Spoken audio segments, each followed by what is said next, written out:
स्वागत करता हूँ सीटेट के इस प्रश्न पत्र में। इस मॉडल पेपर में पहला जो है चाइल्ड डेवलपमेंट एंड पेडागोजी बाल विकास एवं शिक्षा शास्त्र के भाग 1 में एक क्वेश्चन पेज पर 1 से 30 तक का है और इंग्लिश और हिंदी दोनों तरफ से है। During the part of childhood development, बाल अवस्था के अवधि में विकास क्या होता है, तो आइए देखते हैं। पहला क्वेश्चन है, बाल अवस्था की अवधि में की विकास क्या होता है। तो पहला, धीमी गति से होता है एवं उसे मापा नहीं जा सकता। दूसरा, बहुस्तरीय और मिश्रित होता है। तीसरा, में केवल परिमाणात्मक परिवर्तन होते हैं। चौथा, अनियमित और असंबद्ध होता है।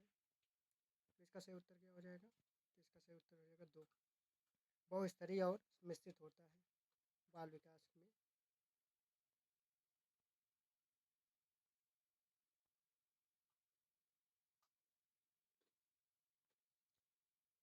निकटस्थ विकास का क्षेत्र क्या है? निकटस्थ विकास का क्षेत्र क्या होता है? पहला, बच्चों के वर्तमान स्तर पर स्वतंत्र प्रदर्शन और वयस्क व अधिक कौशल वाले समकक्षियों की सहायता से बच्चे द्वारा उपार्जित किए जाने वाले प्रदर्शन के मध्य का क्षेत्र है। दूसरा, विभिन्न प्रकार के कार्य जो कि अपनी आयु के अनुसार बच्चे को करने चाहिए परंतु वह नहीं कर सकती। तीसरा, वह प्रक्रिया जिसमें शुरू में विभिन्न समझ वाले दो व्यक्ति समान समझ पर पहुंचते हैं। और 4 नंबर है, वह प्रक्रिया जिसमें बच्चे समाज के वयस्क सदस्यों के द्वारा निर्धारित विधि से करते हैं। तो इसका सही उत्तर क्या हो जाएगा? तो इसका सही उत्तर हो जाएगा 1, बच्चों के वर्तमान स्तर पर स्वतंत्र प्रदर्शन और वयस्क व अधिक कौशल वाले समकक्षियों की सहायता से बच्चे द्वारा उपार्जित किए जाने वाले प्रदर्शन के मध्य का क्षेत्र होता है।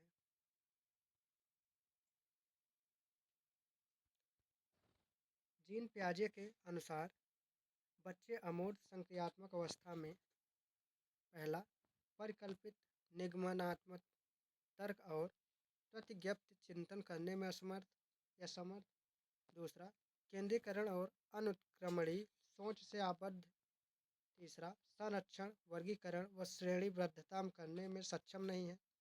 4 नंबर, प्रतीकात्मक और सांकेतिक खेलों में भाग लेने व प्रारंभ करते हैं।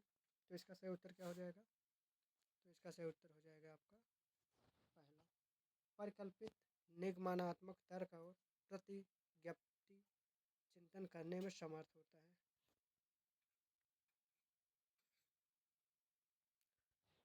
4 नंबर, लॉरेंस कोहलबर्ग की नैतिक विकास के सिद्धांत के अनुसार व्यक्ति की इस अवस्था में जब वह विश्वास करता है कि वर्तमान सामाजिक प्रणाली को संक्रियात्मक पूर्वक बनाए रखने से धनात्मक मानवीय संबंध और सामाजिक वर्ग सुरक्षित रहता है। पहला, दंड और आज्ञा पालन अभिविन्यास। दूसरा, सामाजिक क्रम व्यवस्था अभिविन्यास।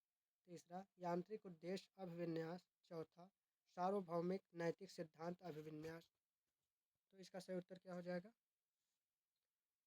तो इसका सही उत्तर हो जाएगा ये दूसरा, सामाजिक क्रम व्यवस्था अभिविन्यास होता है।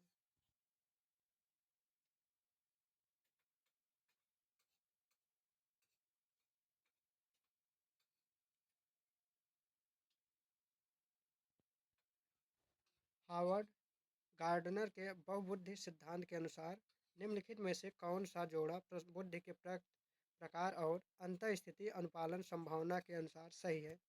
बुद्धि का प्रकार, अंतस्थ अंतःस्थिति अनुपालन संभावना। पहला, स्थानिक मनोवैज्ञानिक। दूसरा, अंतर्वैयक्तिक विक्रेता। तीसरा, भाषिक मूर्तिकार।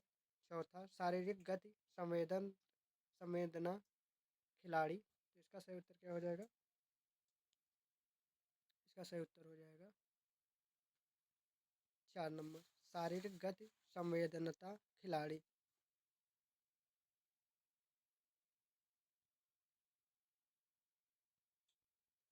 लेव वायगोत्स्की के अनुसार पहला, बच्चों के संज्ञानात्मक विकास में भाषा की एक महत्वपूर्ण भूमिका है। दूसरा, बच्चे भाषा अधिग्रहण यंत्र द्वारा भाषा सीखते हैं। तीसरा, बच्चों का संज्ञानात्मक विकास चरणों में होता है। चौथा, स्कीमा के परिपक्वन से बच्चों में संज्ञानात्मक विकास अग्रसर होता है। तो इसका सही उत्तर क्या हो जाएगा? तो इसका सही उत्तर हो जाएगा पहला, बच्चों के संज्ञानात्मक विकास में भाषा की महत्वपूर्ण भूमिका होती है।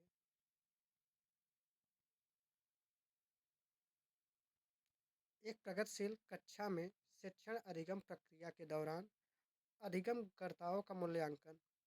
पहला, बच्चों के अधिगम में सहायक नहीं है।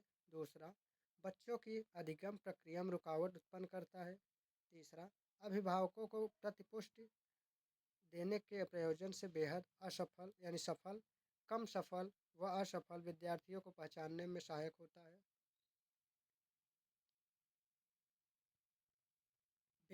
चौथा, बेहद महत्वपूर्ण क्योंकि यह बच्चों की समझ को जानकारी देता है और अध्यापिका को अपने शिक्षा शास्त्र पर विचारने में सहायक होता है।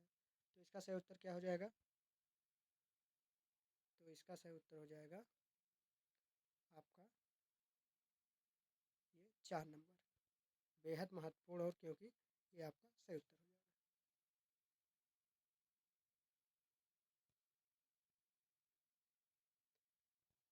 कक्षा में सभी लिंगों में जेंडर रूढ़िवादिता कम करने और विकास के विस्तार की संभावनाओं को बढ़ाने के लिए प्रभावशाली पद्धति कौन सी है? पहला, लिंगों के जैविक अंतरों की उपेक्षा करना और उन्हें अस्वीकार करना। दूसरा, समाज में विचित्रित लिंग भूमिकाओं को प्रबल करना। तीसरा, एक ही लिंग के योग्यता समूह बनाना। चौथा, क्रियाकलाप के लिए मिश्रित लिंग समूह बनाना और विचार विमर्श को प्रोत्साहित करना।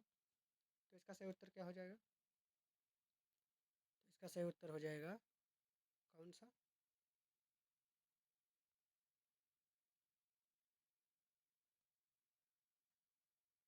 ये आपका सही उत्तर क्या हो जाएगा? ये 4 नंबर, क्रियाकलाप के लिए मिश्रित लिंग समूह बनाना और विचार विमर्श को प्रोत्साहित करना होता है। ये 4 नंबर आपका सही होगा। अध्यापकों को कक्षा में बहुभाषिता भाषती को समझना चाहिए। पहला, एक गुण और साधन। दूसरा, एक रुकावट। तीसरा, एक समस्या। 4 नंबर, एक व्यवस्थागत मुद्दा। तो इसका सही उत्तर क्या हो जाएगा? तो इसका सही उत्तर हो जाएगा एक गुण और साधन होता है।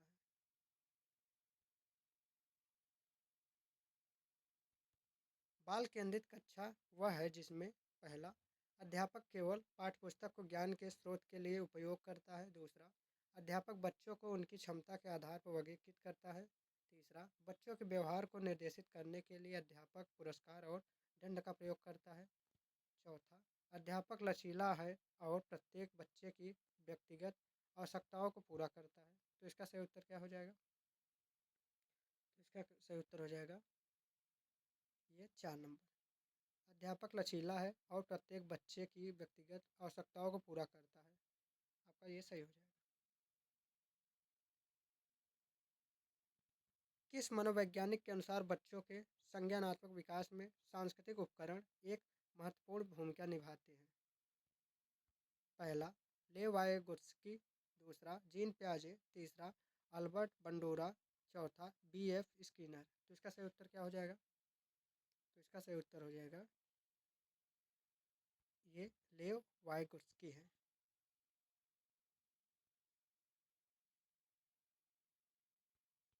आंशिक दृष्टि वाले विद्यार्थियों के लिए निम्नलिखित में से कौन सी अधिगम सामग्री उपयुक्त नहीं है?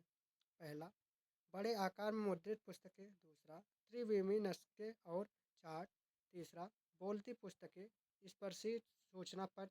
चौथा, छोटी मुद्रा वाली कार्यशीट। तो इसका सही उत्तर क्या हो जाएगा?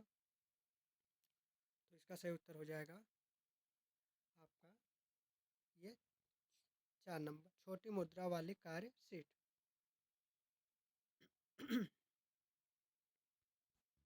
समावेशी शिक्षा के पीछे अंतर्निहित या अंतर्हित विचार है। पहला, बच्चों को उनकी योग्यता के आधार पर पृथक करना और व्यावसायिक प्रशिक्षण का प्रबंध करना। दूसरा, बच्चों की अक्षमताओं के आधार पर उनकी सीमाओं को की पहचान करने के लिए उन्हें नामांकित करना। तीसरा, अलग अलग क्षमताओं अक्षमताओं वाले बच्चों के लिए विशिष्ट शैक्षिक संस्थानों का प्रावधान करना। चौथा, दार्शनिकता के सभी बच्चों को नियमित विद्यालय में समान शिक्षा पाने का अधिकार होता है। तो इसका सही उत्तर क्या हो जाएगा? ये 13 का 4 हो जाएगा। दार्शनिकता के सभी बच्चों को नियमित विद्यालय में समान शिक्षा पाने का अधिकार होता है।